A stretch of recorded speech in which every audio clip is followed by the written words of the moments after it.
ಏನು ಹೇಳ್ಬೋದು ನೀವೇ ಹೇಳಿ.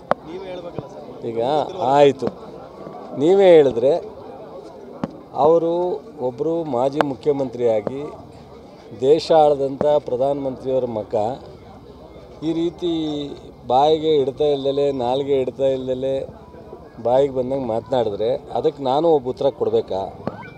ಕೊಡೋದು ಸೂಕ್ತ ಅಂತ ಅಂದರೆ ಖಂಡಿತ ಕೊಡ್ತೀನಿ. ಈಗ ಒಬ್ಬ ಒಂದು ನಿಮಿಷ ಎಷ್ಟೇ ಎತ್ತರಕ್ಕೆ ಬರಲಿ, ಮಾತಾಡಿದವರೆಲ್ಲ ಮಾತಿನಿಂದ ದೊಡ್ಡವರಾಗಕ್ಕಾಗಲ್ಲ, ನಡವಳಿಕೆಯಿಂದ ದೊಡ್ಡವರಾಗಬೇಕು. ಈಗ ಯಾರೋ ಒಬ್ಬ ನಾನು ಮಂತ್ರಿ ಅಂದ ತಕ್ಷಣ ಒಬ್ಬ ಸಾಮಾನ್ಯ ಜನ ನಾನು ಮಂತ್ರಿ ಆದ ತಕ್ಷಣ ನನಗೆ 2 ಕೊಂಬಿರಲ್ಲ. ಒಂದು ಪ್ರಜಾಪ್ರಭುತ್ವ ವ್ಯವಸ್ಥೆಯಲ್ಲಿ ಒಂದು ಸ್ವಲ್ಪ ಜನ ನನಗೆ ಗೆಲ್ಲಿಸಿದ್ದಾರೆ, ಒಂದು ಸರ್ಕಾರ ಇದೆ, ಒಂದು ಮಂತ್ರಿ ಕೊಟ್ಟಿದ್ದಾರೆ ತಾತ್ಕಾಲಿಕವಾಗಿ. ನಾನೇನು ಶಾಶ್ವತವಾಗಿ ಮಂತ್ರಿ ಇರಲ್ಲ. ನನಗೆ ಟಿ ವಿಯವರು ಬಂದು ಹಿಡ್ದವ್ರೆ ಅಂದ್ಬಿಟ್ಟು ನನಗೆ ದೇವ್ರು ಬಂದಂಗೆ ನಾನು ಮಾತಾಡಿದ್ರೆ ಅಲ್ಲಿ ಕೊನೆಯಲ್ಲಿರೋನು ಇವನಿಗೇನು ತಲೆ ಕೆಟ್ಟಿದ್ದದ ಅಂತ ಅನ್ನಲ್ವಾ? ನಾನು ಅನ್ನಿಸ್ಕೋಬೇಕಾ ಹೇಳಿ?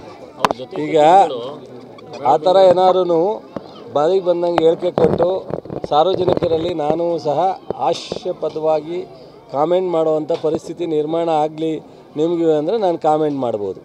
ಈಗ ಕುಮಾರಸ್ವಾಮಿಯವರಿಗೆ ಯಾವುದೋ ಕಂಡಕ್ಟ್ ವಿಚಾರ ಬಂದಾಗ ಅಸೆಂಬ್ಲಿ ಒಳಗೆ ನಾನು ಉತ್ತರ ಕೊಟ್ಟಿದ್ದೆ.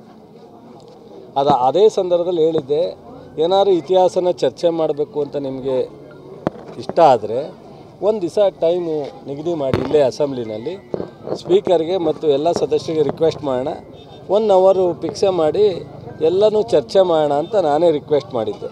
ಈಗ ಆ ಟೈಮ್ ಭಾರ ಆಗೋಯ್ತು. ಈಗ ಅವ್ರು ಪಾರ್ಲಿಮೆಂಟ್ಗೆ ಹೋಗ್ಬಿಟ್ಟವ್ರೆ, ನಾವು ಇಲ್ಲಿ ಅಸೆಂಬ್ಲಿ ಇದ್ದೀವಿ. ಪಾರ್ಲಿಮೆಂಟಲ್ಲಿ ನಾನು ಹೋಗೋಕ್ಕಾಗಲ್ಲ, ಅಸೆಂಬ್ಲಿಗೆ ಅವ್ರು ಬರೋಕ್ಕಾಗಲ್ಲ.